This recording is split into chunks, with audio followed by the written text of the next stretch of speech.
tous les élus du territoire, qu'ils soient départementaux avec Hélène Boudon ou le maire de Thiers et l'ensemble du conseil communautaire, puisqu'il y a eu une délibération unanime de soutien à la démarche de réouverture de la ligne. Donc c'est je dirais une action, une mobilisation commune, à la fois une mobilisation citoyenne et associative, et une mobilisation politique au sens vraiment intérêt général, et non pas partisan. On est vraiment dans une logique d'intérêt général. Alors soit on est déjà en retard, soit on a 30 ans d'avance, mais quand on sait de toute façon que les énergies fossiles vont disparaître, et dans le temps de leur disparition, elles vont se renchérir, et donc ça va avoir un impact pour le pouvoir d'achat, un impact aussi environnemental, parce qu'on va finir par extraire, quand on pense au gaz de schiste, tout ce qui est le plus dommageable pour l'environnement en termes d'extraction. Donc la logique capitaliste va aller jusqu'au bout pour essayer d'exploiter le plus possible la ressource, y compris en raréfaction. Donc il faut que, de manière vertueuse et concertée, on puisse régénérer des infrastructures existantes.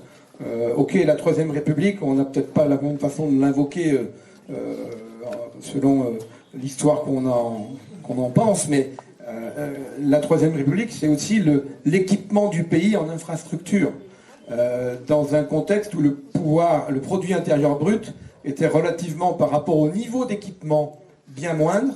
Donc aujourd'hui, on produit beaucoup plus de richesses, sauf qu'on fait beaucoup moins d'efforts pour les infrastructures. Et si on ne veut pas finir comme certains ouvrages, comme en Italie, où le pont qui s'est effondré, on a vraiment besoin de mobiliser beaucoup d'ingénierie, beaucoup de moyens publics pour entretenir ces infrastructures. On a effectivement la ligne Thiers-Boin, et puis on a une autre ligne sur laquelle on est très mobilisé aussi, c'est la ligne Pêchadoire-Le Puy, la ligne du Livradois-Forez, pour laquelle on a besoin, là aussi, de plusieurs millions d'euros pour maintenir cet équipement indispensable pour le développement du territoire, qu'il soit aujourd'hui c'est simplement du fret et un peu de tourisme, mais demain on est convaincu que ça peut être aussi des transports de voyageurs. Donc voilà pourquoi, encore une fois, l'ensemble des élus nous mobilisons pour faire en sorte que ce tronçon soit intégré dans le contrat État-région. Aujourd'hui on n'a pas de garantie, mais on ne lâche pas l'affaire et on continue de se mobiliser à la fois en direction de l'État via le préfet et de la région. Je voudrais insister, pour finir le propos, sur l'étude qu'a évoquée Karine Legrand, qui est commandée par la région. En fait, c'est deux études dans une. Il y a une étude sur l'infrastructure qui va être confiée à SNCF Réseau.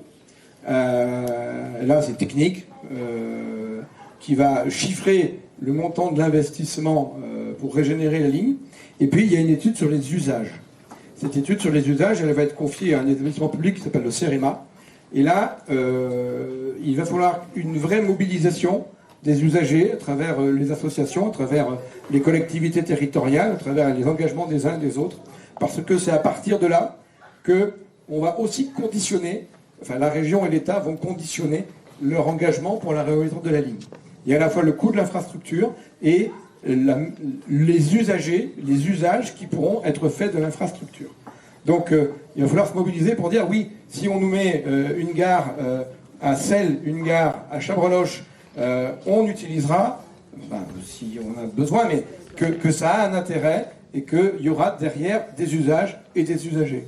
Donc ça, il va falloir qu'on soit présent au rendez-vous, parce que ça peut être fait des fois très vite, dans un temps limité, et puis au final, il n'y a personne qui a répondu. Donc il faudrait vraiment éviter ça, il faudra une mobilisation générale pour démontrer qu'il y a pour ce territoire une attente des habitantes et des habitants. Merci en tout cas pour cette belle mobilisation et pour ces 2 journées qui démontrent qu'on n'est pas non plus isolé, Thiers d'un côté, Boin de l'autre, et puis la montagne thiéroise au milieu. Non, tout le monde est concerné par ce beau projet et on refait un bel itinéraire. Et puis on va prendre quelque chose qu'on n'a pas toujours trouvé très enthousiasmant, en tout cas en ce qui me concerne la fusion des régions.